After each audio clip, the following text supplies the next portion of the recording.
Hello guys, in this video we will discuss longest common subsequence top-down approach. So in previous video we have discussed recursive approach of LCS. So in this video we will discuss longest common subsequence top-down approach.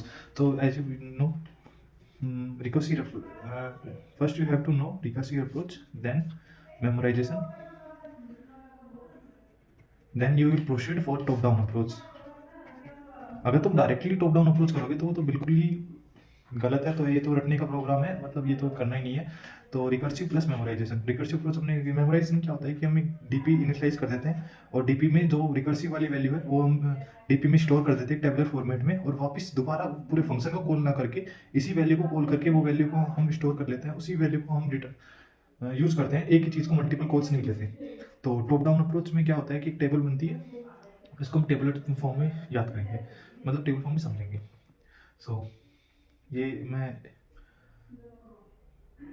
सबसे पहले मैं recursive code लिख देता हूँ। Recursive code क्या था इसका कि हम अगर दोनों इक्वल है, अगर T of N minus S one of N minus one is equal to S two of N M minus one, अगर दोनों इक्वल है तो हम कॉल करते हैं दोनों में से एन माइनस वन भी कर देंगे और एन माइनस वन भी कर देंगे और वन प्लस कर देंगे। ये तो हो गया हमारा, इसको रिटर्न कर देंगे। ये तो हो गया हमारा जब दोनों इक्वल है। इफ एल्स क्या करेंगे अपन, एल्स हम मैक्सिमम लेंगे एफ ऑफ, इसमें जो टर्म होगी उसमें एन माइनस वन कर देंगे और एफ ऑफ जो भी टर्म होगा उसमें एम माइनस वन कर देंगे, इसमें एलसीएम मैक्सिमम देंगे। तो ये है हमारा टॉप डाउन अप्रोच, ये रिकर्सिव अप्रोच। अब इसको हमको मेमोराइज करना है, यानी कि मेमोराइज करेंगे कैसे करेंगे, जो मैक्स वाले पार्ट को उसको हम डीपी में स्टोर कर लेंगे और इस वाले पार्ट को भी हम डीपी में स्टोर कर लेंगे और फिर एक कंडीशन लगा देंगे, if DP of I J is equal to minus one, तो रिटर्न कर देंगे अपन not equal to minus one, अगर दोनों माइनस वन के बराबर नहीं है तो रिटर्न कर देंगे डीपी ऑफ आई जे। ये तो था इसका मेमोराइजेशन अप्रोच। अब अपन देखेंगे इसका top down approach. Top down approach में क्या है कि दो फॉर लूप लगेंगे, ये तो आपको पता है, आई इक्वल टू जीरो से एम और four G is equal to zero से एन। अगर ये बेस कंडीशन क्या थी इसकी, इफ आई और जे दोनों जीरो के बराबर हो जाते हैं तो हम टी ऑफ आई जे को हम जीरो, ये तो हमारी बेस कंडीशन थी और इसको हमने इसमें स्टोर कर लिया। इसको हमने इसकी बेस कंडीशन लगा दी है कि अगर दोनों जीरो है, मतलब कि इसका मतलब क्या है कि ये वाली रो और ये वाली रो इनको जीरो जीरो से इनिशियलाइज किया है अपन ने और कुछ भी नहीं किया। सो हम देखते हैं।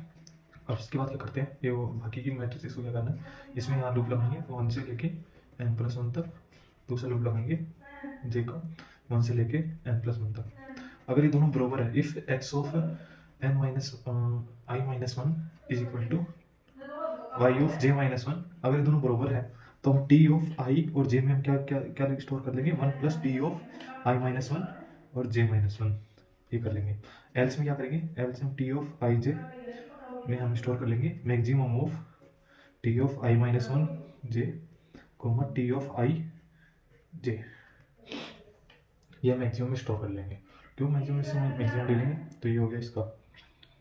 तो ये हमारा टॉप डाउन अप्रोच है।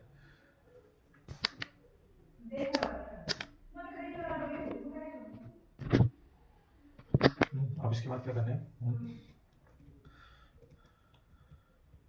ये हो गया। अब इसके बाद हमें देखना है कि maximum of T of I minus one comma J, ये हो गया। अब इसमें जो A B C D E F है उसमें हम अगर ट्राई रन करेंगे तो जो ए बी सी है वो इसके बराबर सेम फंक्शन कॉल हो, सेम जो मैट्रिक्स बनेगी सेम ये ऐसी मैट्रिक्स बनेगी।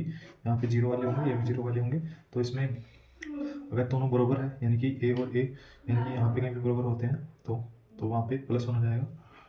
अगर वहाँ पे कमी होगा तो प्लस टू हो जाएगा, यहाँ पे कमी होगा तो प्लस थ्री हो जाएगा। तो लास्ट में जो होगा वो इसी हमें रिटर्न करना है, यानी कि हमें मैक्सिमम रिटर्न करना है।